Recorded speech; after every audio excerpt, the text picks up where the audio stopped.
बेटा आज का हमारा जो टॉपिक है वो है इक्वेशंस ऑफ मोशन, हरकत की सवातें। बेटा मैं आपको ये बताता चलूँ कि आपके सिलेबस में चैप्टर नंबर 2 काइनेमैटिक्स में हरकत की 3 मुसावातें हैं। हरकत की पहली मुसावात, दूसरी मुसावात और हरकत की तीसरी मुसावात, यानी first equation of motion, second equation of motion and third equation of motion. अच्छा, आज का जो हमारा टॉपिक है बेटा वो है derivation of first equation of motion. एक चीज याद रहे आपको कि जब आप इक्वेशंस ऑफ मोशन करेंगे तो जो इनिशियल टास्क होगा आपका वो तीनों इक्वेशंस में कॉमन होगा। अब वो इनिशियल टास्क क्या है, मतलब जब आप इसकी स्टार्टिंग लेते हैं, जब आप इक्वेशंस ऑफ मोशन चाहे फर्स्ट कर रहे हो, सेकंड कर रहे हो या अगर आप थर्ड कर रहे हो, तो तीनों इक्वेशंस में आपको जो काम करना पड़ता है वो कॉमन है। आगे एक इक्वेशन डिसाइड करती है, एक फार्मूला डिसाइड करता है कि क्या आप फर्स्ट कर रहे हैं, सेकंड कर रहे हैं या थर्ड कर रहे हैं या जी। तो अब हम अपना टॉपिक स्टार्ट करते हैं आज का। अच्छा बेटा, फर्स्ट इक्वेशन ऑफ मोशन है आपके पास Vf equals to Vi plus At। इसमें Vf क्या है, जरा मैं इस इक्वेशन को एक बार क्लियर कर दूं। Vf stands for final velocity, मतलब वो वेलोसिटी जो किसी मूविंग ऑब्जेक्ट की किसी गिवन टाइम के बाद का जिक्र में आती है, ठीक है। अच्छा, इसके बाद इनिशियल वेलोसिटी, इब्तिदाई वेलोसिटी, टाइम से पहले जो डाटा में वेलोसिटी आमतौर पर गिवन होती है उसे हम इनिशियल वेलोसिटी कहते हैं। A stands for acceleration, T stands for time। तो बेटा हमने आज की डेरिवेशन में यही क्लियर करनी है। अपना टॉपिक स्टार्ट करते हैं हम। फर्स्ट इक्वेशन ऑफ मोशन करने के लिए आपको सबसे पहले स्पीड टाइम ग्राफ बनाना है। स्पीड टाइम ग्राफ के बारे में आपको ऑलरेडी क्लासरूम में भी बताया जा चुका था कि स्पीड टाइम ग्राफ होता क्या है। देखिए जी, एक्स एक्सिस और वाई एक्सिस आपने ड्रॉ करने के बाद, ठीक है, एक्स एक्सिस और वाई एक्सिस ड्रॉ करने के बाद आपने y एक्सिस पर स्पीड को रखा और x एक्सिस पर आपने टाइम को रख दिया। इसके बाद आपने x एक्सिस और y एक्सिस पर दो ज्योमेट्रिकल फिगर्स ड्रॉ करनी है। एक होगी रेक्टेंगल मुस्ततील और एक होगी ट्रायंगल मुसल्लस, ठीक है। अगर आप गौर से देखें, यहाँ एक रेक्टेंगल आपको नजर आ रही है OACD, ये आपको एक शेप नजर आ रही है, इट इज अ रेक्टेंगल। इसके ऊपर एक ट्रायंगल आपको नजर आ रही होगी, ठीक है, आपने ये ड्रॉ करनी है। इसके बाद आपने हर एक पॉइंट को प्रॉपर्ली नाम दे देना है। इसे हम कहेंगे, इस ओरिजिन पॉइंट को हम स्टार्ट करेंगे O से, this point will known as A, इसे हम कहेंगे B, C and D। Clear हो गया आपको? अच्छा, एक चीज और मैं आपको मजीद यहाँ पर ऐड कर दूं कि बेटा ये जो स्पीड टाइम ग्राफ में आपको ये जो ज्योमेट्रिकल फिगर नजर आ रही है, ये ज्योमेट्रिकल फिगर की हर एक साइड एक स्पेसिफिक टर्म को रिप्रेजेंट करती है। ज्योमेट्रिकल फिगर की हर एक साइड एक स्पेसिफिक टर्म को, जैसे टर्म मैंने भी आपको बताया कि final velocity, initial velocity, acceleration and time. जी, अब हम यहाँ पे क्लियर करते हैं। यहाँ लाइन AB जो है, लाइन AB ट्रायंगल की साइड हाइपोटेन्यूज, ये रिप्रेजेंट करती है एक्सेलरेशन को, ठीक है। ये किसको रिप्रेजेंट करती है? एक्सेलरेशन को रिप्रेजेंट करती है। सिमिलरली यहां लाइन OD रिप्रेजेंट कर रही है टाइम को। Line AB represents acceleration A, line OD represents time, line CD represents initial velocity and line BD represents final velocity। तो ये चीजें आपने यहाँ पर प्रॉपर्ली क्लियर करनी है। ये क्या लिखा गया? गेमिंग स्पीड, इसका जिक्र आगे आएगा। जी, अब हम अपना काम स्टार्ट करते हैं। जरा मैं एक दफा दोबारा रिवाइज कर दूं। बेटा सबसे पहले हमने फर्स्ट इक्वेशन ऑफ मोशन में स्पीड टाइम ग्राफ बनानी होती है। स्पीड टाइम ग्राफ के लिए आपने y एक्सिस और x एक्सिस पर y एक्सिस और x एक्सिस पर दो ज्योमेट्रिकल फिगर बनानी है, रेक्टेंगल एंड ट्रायंगल। ये दोनों ड्रॉ करने के बाद आपने इनके पॉइंट्स क्लियर कर देने हैं और हर एक लेंथ को, हर एक साइड को, ठीक है, ज्यादातर साइड्स को एक स्पेसिफिक टर्म से रिप्रेजेंट किया गया है। जैसे मैंने आपको बताया कि side AB represents acceleration, side CD represents initial velocity, side BD represents final velocity and side OD of the rectangle represents time. जी, y एक्सिस पर स्पीड लिया था हमने और x एक्सिस पर हमने टाइम लिया था। अब हम आगे चलते हैं। इसके बाद आपने एक्सप्लेनेशन की हेडिंग में क्या लिखना है? देखिए जी, आपके टेक्स्ट बुक में फर्स्ट इक्वेशन ऑफ मोशन के साथ ही लिखा हुआ है consider a body is moving with initial velocity vi।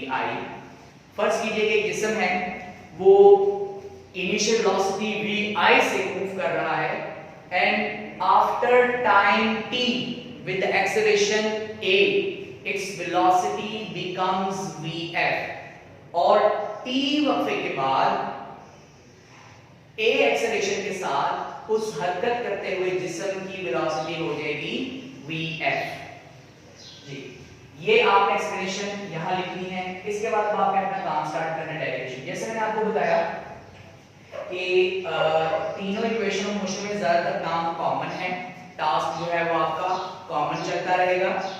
तो अब हम स्टार्ट करते हैं कि कौन सी साइड किस एक स्पेसिफिक क्वांटिटी को रिप्रेजेंट करती है। जी, यहां पे हम लिखेंगे, जरा गौर से देखें आप,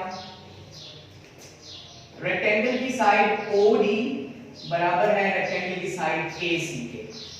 जी, यहां पे क्लियर कर दें, OD equals to line segment AC और ये किसके इक्वल है? जैसे मैंने आपको पहले बता दिया था, ये टाइम के इक्वल है। जी,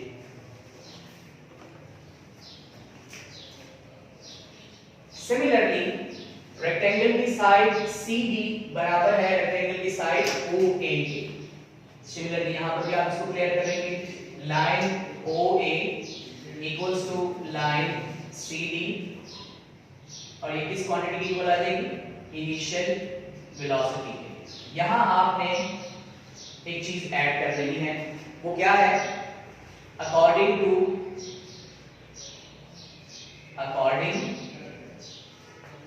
टू द डेफिनेशन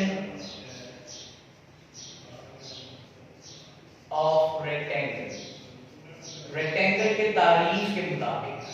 देखिए, रेक्टेंगल हम जानते हैं, जैसे अगर आप गौर से देखें, आपकी ये व्हाइट बोर्ड है, ये व्हाइट बोर्ड एक रेक्टेंगुलर शेप है। Why it is called rectangular shape?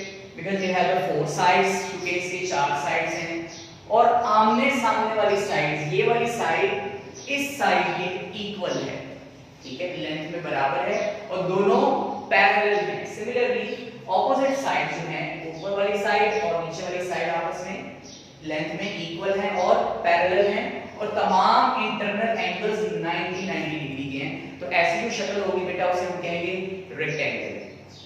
तो जरा गौर करें, क्योंकि ये इसको रेक्टेंगल कहा गया है, इस वजह से लाइन OD बराबर होगी लाइन AC के और लाइन OA बराबर होगी लाइन CD के।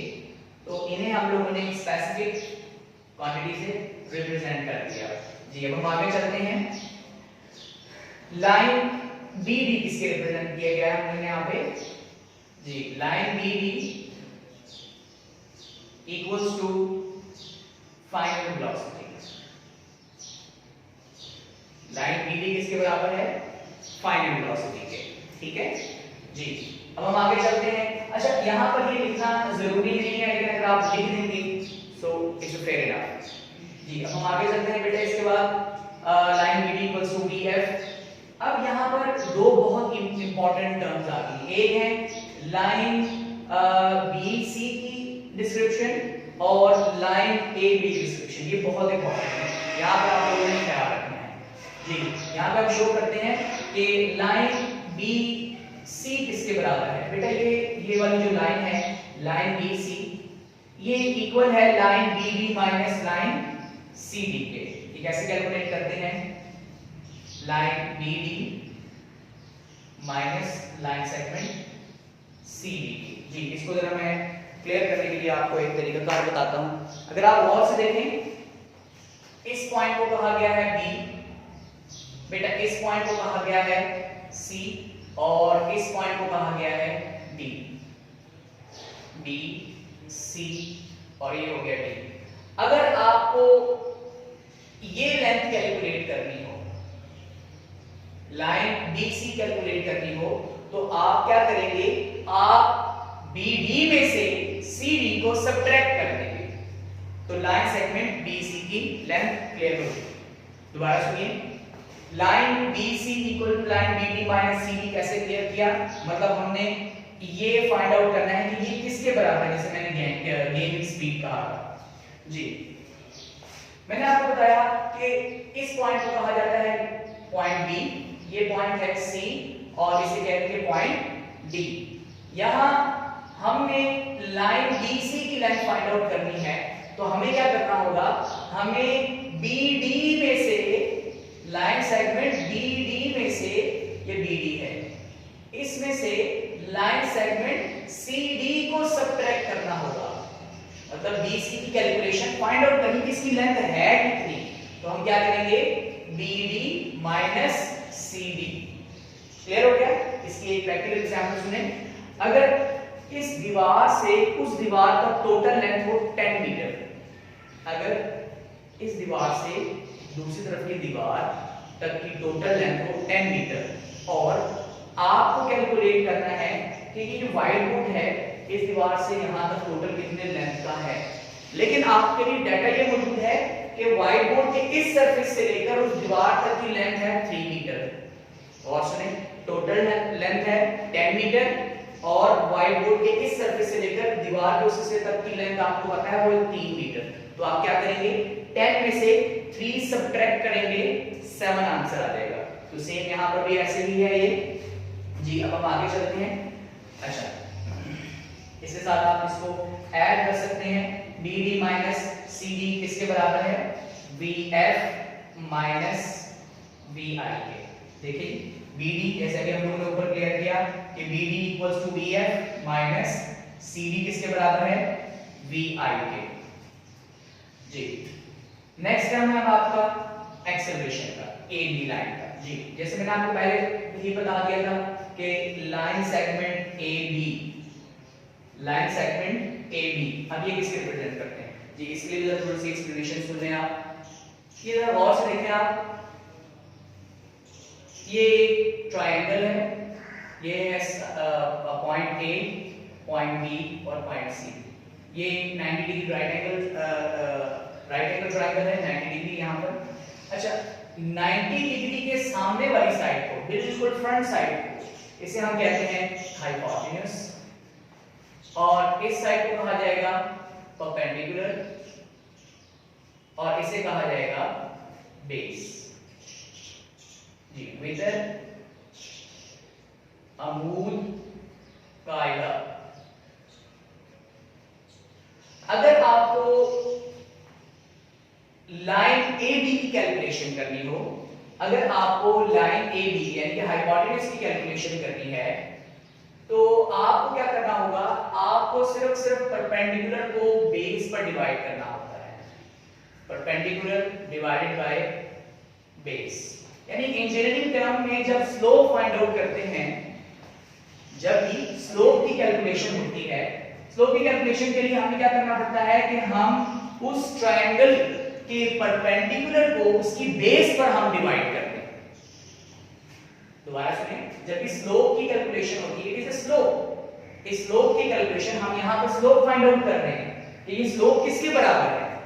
तो जब भी स्लोप की कैलकुलेशन होती है, हमेशा परपेंडिकुलर को बेस पर डिवाइड कर दिया जाता है जी। यहां पर हम इसी टेक्निक को यूज करेंगे। AB रिप्रेजेंट्स हाइपोटेन्यूज,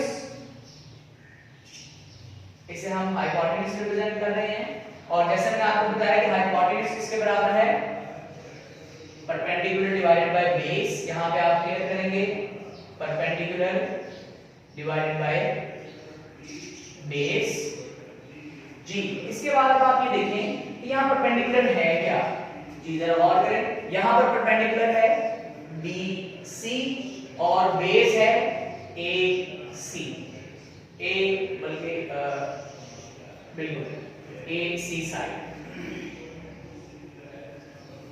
इसे हम ओ कहेंगे, ठीक है, ओ सी।